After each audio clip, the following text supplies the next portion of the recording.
What's up everybody, this is Jack from Crypto49er bringing you on my journey into cryptocurrency. So today I want to talk about Steemconnect. No, it is not.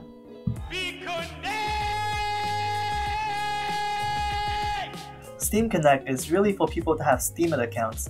And for people that don't know what Steemit is a social media network similar to Facebook, but the difference is you get paid for posting on Steemit, and you also get paid for liking different posts that people have on Steemit.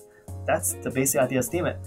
But within Steemit itself, there's a lot of third-party applications that you can use on Steemit. Something like, for example, like DTube, which is a decentralized version of YouTube. So for YouTubers like me, I would want to use DTube instead of YouTube when I'm posting on Steemit. But the problem is, I need to log into DTube with my Steemit posting keys. So what if I end up not using DTube, or what if I don't like using DTube? What do I do? How do I revoke that access? So that's where Steemconnect comes in. Steemconnect is really a way for you to manage the third-party applications built for Steemit and Steem so that you can give access and revoke access whenever you want to. The most similar thing I can think of is something like Twitter, where you can authorize a specific app to access your Twitter account for your specific needs. So in this video, I'm going to show you my process of ending up setting up Steemconnect. So the first thing I did was, as they say here, just sign up, right? Just put in your email address and you'll sign up, and that's what I did. So I signed up, and then they have to actually verify I'm not a robot. I guess they don't want to get spammed. So I did that. So I signed up for the subscription list, which was kind of odd. I was like, wouldn't a normal sign-up process require me to set up a password and such? But this is more like a mailing list. So what's really odd with Steemconnect is that after I sign up for the mailing list, I'm like, okay, I signed up for everything. So what do I do now? So I say continue to our website. So I click on that, and then it got me to busy. I'm like, busy.org. I'm like, what the heck is this?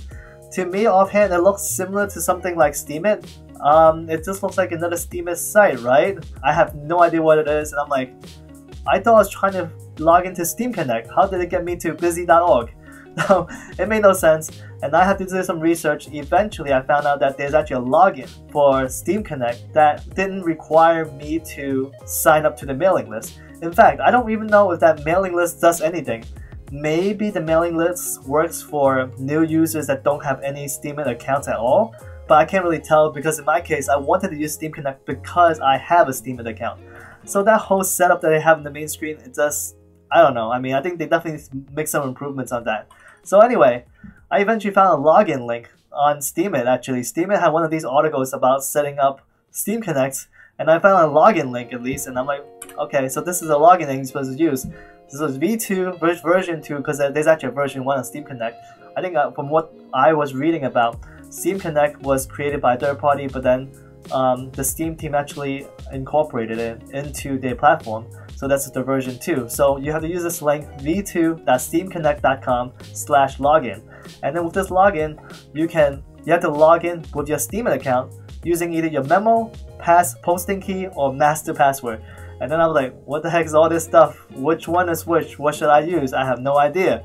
More researching. So I found this Steemit article from 2 years ago. I was like, oh wow, I wonder if it's still valid. But it turns out for most part, it is still valid. So there's 4 different keys that Steemit have. If you go to the settings, so there's a posting key, active key, owner key, memo key. So I read through this article and I figure the memo key is probably the lowest level of access rights.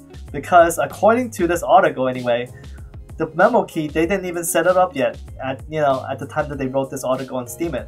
But supposedly, if I looked at Steem Center, the memo is supposed to be active now. They actually have set up the memo section. This is something that was set up after this article was written. So when I followed this article, I was like, okay, let me just use the memo key. So I ended up using the memo key to log into Steemconnect. And so I actually found my memo key in the wallet section again, and under the wallet section, under permissions, there's posting key, active, owner, memo, and I obviously blanked out all the active keys because, these are private keys you shouldn't be sharing with anybody. So I used the memo key, which is the key that I thought had the least amount of privileges, and used that to log in to, I actually have to click on show private key. I have to use the private key to log in to Steemconnect. So once I logged in, I was able to see my dashboard on Steemconnect. So I was thinking, how do I authorize, let's say in my case, how do I authorize DTube, one of the many applications? They didn't really have the option here to do that. So I just go to apps, I can actually see the different apps available, and then I searched and clicked on DTube, but it didn't give me the option to actually authorize it. So I was like, how did I do this? So what I ended up doing was going back to DTube, clicking on the login option, and there's an option to say login with Steemconnect. So now actually I set up the Steemconnect account, even though all I really did was just log in one time with my Steemit memo key. That's considered setting up an account for Steemconnect. So now I set that up, I can log in with Steemconnect using this button here. And then when I clicked on that, it said these are the rights I have to give to DTube. Do I want to do that? So I said continue. But in order for Steemconnect to give DTube these rights, I need to either log in with my owner, active key, or my master password. Master password is definitely a no-go.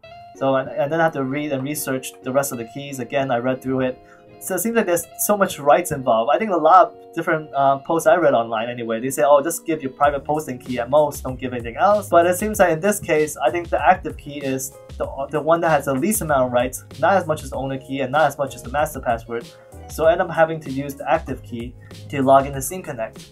So what I did was I went back to my wallet. So this time I have to click log into show to log in again and get my private active key, and then log in into Steemconnect to give access to DTube. So after I did that, then under the authorized section, I've given DTube access. So now I can go ahead and revoke DTube from here if I wanted to.